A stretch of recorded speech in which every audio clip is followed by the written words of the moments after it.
אף אחד שמחויב לשחרור חטופים יותר ממני. אין אף אחד שנלחם עבור שחרור חטופים, וגם נפצעתי בשחרור חטופים. אף אחד שלא יטיף לי בעניין. Israel के राष्ट्रपति Benjamin Netanyahu तमतमाए हुए हैं, गुस्से से भरे हैं। बंधक बनाए 6 इजरायलियों की मौत ने देश को झकझोर कर रख दिया है। हजारों लोग सड़क पर उतर आए। उसी के बाद नेतन्याहू का ये बयान आया है।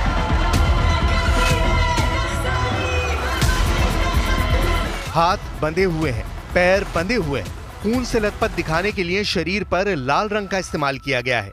ये प्रतीकात्मक बंधक हैं जिन्हें हमास ने पिछले साल अक्टूबर में इजराइल में घुसकर कब्जे में ले लिया। अब इनमें से ही 6 लोगों की मौत की खबर आई है। पूरे इजराइल में खलबली मच गई है। They prefer to deal with Hamas, give them money, build their tunnels, and not release Israeli citizens that pay the taxes here, that serve in the army, that are working in the fields, that are doing everything that they can to build up this country, but they just don't give a damn about them. So I think if somebody needs to do it, it's us, the people. We don't have any choice. We have to do what the government is not able to do. They don't want to. They prefer the seats in the Knesset.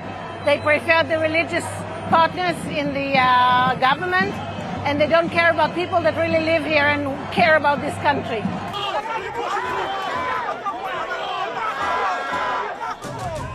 घर में ही घिर गए प्रधानमंत्री Netanyahu. 6 बंधकों की हत्या से Israel में कोहराम। प्रदर्शनकारियों की मांग, नेतन्याहू दे इस्तीफा। ये पहली बार नहीं हुआ जब गाजा में आग उगलती इजराइल की तोपों की तरह ही इजराइल के भीतर लोग नेतन्याहू के खिलाफ आग उगलने लगे हैं। दोनों में फर्क बस इतना है कि गाजा में लाशें बिछ रही हैं और इजराइल में नेतन्याहू का इस्तीफा मांगा जा रहा है। 6 बंधकों के मृत पाए जाने के बाद इजराइल के हजारों लोग शोक में डूब गए।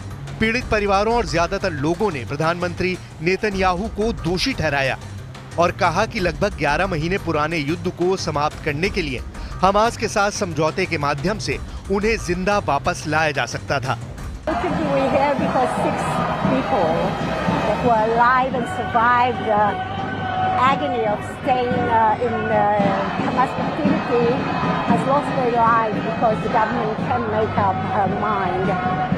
And it seems like they forgot the Israeli ethics. That means mutual dependence on each other, mutual reliance on each other. Israel के सबसे बड़े व्यापार संघ हिस्ताद्रुत ने सोमवार को आम हड़ताल का आह्वान किया था, जो युद्ध की शुरुआत के बाद पहली हड़ताल थी। इसका मकसद बैंकिंग, स्वास्थ्य सेवा और देश के मुख्य एयरपोर्ट सहित अर्थव्यवस्था के प्रमुख क्षेत्रों को बंद करना या बाधित करना था। नेतन्याहू उस प्रदर्शन से बौखलाए दिखे। नेतन्याहू मानकर चल रहे थे कि उनकी हमास के खिलाफ जंग की रणनीति सही ट्रैक पर है। इजराइल के भीतर भी लोग कम नहीं हैं जो हमास पर लगातार सैन्य दबाव बनाए रखने की नेतन्याहू की रणनीति का समर्थन करते हैं। लेकिन अब इन लोगों का भी सब्र टूट रहा है क्योंकि युद्ध लंबा खिंच रहा है और बंधक संकट ज्यों का त्यों है। רצחו לנו 6 מחטופינו בדם קר. אז אחרי הרצח הנורא הזה, אני לא מאמין שמישהו יבוא, מישהו רציני יבוא ויגיד, עכשיו תעשו עוד ויתורים, אתם לא רציניים, החמאס רציני. אני לא מאמין שהדבר הזה קיים. לא מאמין שמישהו חושב את זה, באמת. ואני לא מאמין שהנשיא ביידן באמת אמר. इजराइल के कई शहरों में पुलिस से प्रदर्शनकारी भिड़ गए। 5 लाख से ज्यादा प्रदर्शनकारी सड़कों पर उतरे। इजराइल में इस प्रदर्शन ने फिर वो सवाल खड़ा कर दिया है कि नेतन्याहू हमास के अंत के लिए लड़ रहे हैं या बंधक बनाए अपने नागरिकों की रिहाई के लिए। प्रदर्शनकारी प्रधानमंत्री नेतन्याहू और उनकी सरकार पर बंधकों की रिहाई के लिए ठोस कदम नहीं उठाने का आरोप लगा रहे हैं। प्रदर्शनकारियों का मानना है कि नेतन्याहू अगर जंग रोकने का समझौता कर लेते तो बंधकों को छुड़ाया जा सकता था। नेतन्याहू राजनीतिक वजहों से समझौता करना नहीं चाहते। Find the end of the war in Gaza. In Gaza. When Hamas no longer rules Gaza. We throw them out. I would define the end of the war in World War II when the Nazis no longer rule Germany. To do that, you need to have a military victory, and you have to have also the political victory to destroy their governance. We're out to destroy the military capabilities of Hamas and the governing capabilities of Hamas, and we're well on our way to achieving both. That is total victory. गजा में Israeli बंधकों के शव मिलने के बाद Hamas ने Israel के लिए चेतावनी जारी की है। हमास ने कहा कि अगर इजराइल की सेना ने उन पर दबाव बनाना बंद नहीं किया तो वो बंधकों को ताबूतों में रखकर इजराइल भेजेंगे। हमास ने धमकी देते हुए कहा कि इसके लिए वो अपने लड़ाकों को आदेश भी दे चुका है। अल जजीरा की रिपोर्ट के मुताबिक कासिम ब्रिगेड के प्रवक्ता अबू उबैदा ने कहा कि अगर इजराइल के प्रधानमंत्री नेतन्याहू बिना समझौते के सैन्य दबाव बनाकर बंधकों को छुड़ाने की कोशिश करेंगे तो हम उन्हें ताबूत में रखकर लौटाएंगे। अब फैसला परिजनों के हाथ में है कि वो बंधकों को जिंदा वापस चाहते हैं या उनके शव। हमास ने कहा कि बंधकों की मौत के लिए नेतन्याहू और उनकी सेना जिम्मेदार है।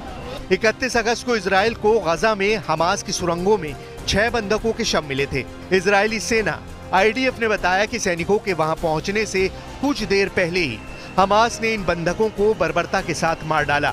इजरायली डिफेंस फोर्स के मुताबिक उन्हें इलाके में 6 बंधकों के मौजूद होने की खबर मिली थी। इस वजह से सेना बहुत ही सतर्कता के साथ आगे बढ़ रही थी। इस बीच उन्हें हमास की एक सुरंग का पता चला। यहाँ छानबीन के दौरान बंधकों के शव बरामद हुए। हमास ने इजराइल के कुल 251 नागरिकों को बंधक बनाया था। इनमें से 97 अब भी हमास की कैद में है। 105 बंधकों को पिछले साल नवंबर में हुए सीजफायर में रिहा कर दिया गया था। वहीं करीब 33 लोगों की मौत हो चुकी है। नेतन्याहू अपनी जनता से माफी मांग रहे हैं कि वो बंधकों को बचा नहीं पाए, लेकिन नेतन्याहू के दिमाग में इस वक्त हमास को खौलते कड़ाही में तलने वाला प्लान भी चल रहा है। नेतन्याहू पहले भी कह चुके हैं कि जब तक हमास के अंतिम आतंकी का खात्मा नहीं हो जाता वो जंग नहीं रोकने वाले। लेकिन 11 महीनों के युद्ध में हमास तबाह जरूर हो रहा है पर घुटने टेकने के लिए मजबूर नहीं हो रहा।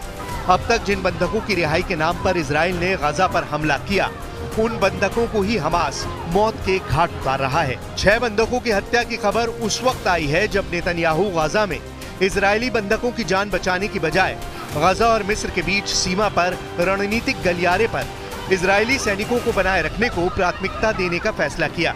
फिलाडेल्फी कॉरिडोर पर इजरायली सैनिकों की मौजूदगी बनाए रखने के नेतन्याहू और रक्षा मंत्री योव गैलेंट के बीच वाक युद्ध छिड़ गया था।